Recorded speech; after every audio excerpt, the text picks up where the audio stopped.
Hey, it's Megan here, and today I'll be reviewing this 8-pack fridge organizer. I'm going to share everything I absolutely love about this fridge organizer and some things you need to know before purchasing. So let's get into it.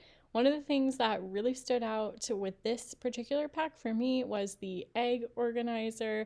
I just think this is so handy and convenient. It has 15 slots in it for eggs. My favorite feature of this fridge organizer is that they are completely clear so that you can easily grab whatever you need out of the container and you can see what you have left.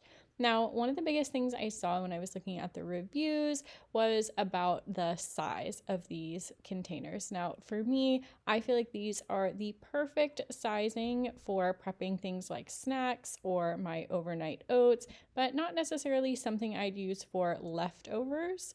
So just something to know before you purchase. Next thing to know before purchasing is that you do have to hand wash these. You'll hand wash them with warm, not hot, soapy water. They are not dishwasher or microwave safe. That being said, I put mine in the dishwasher on low heat and top shelf, and they were totally fine. My final favorite feature is that these bins are stackable. They fit really nicely together, which really helps you maximize your fridge or pantry space. So overall, I'm super happy with the refrigerator organizers, and I hope you are too. Enjoy!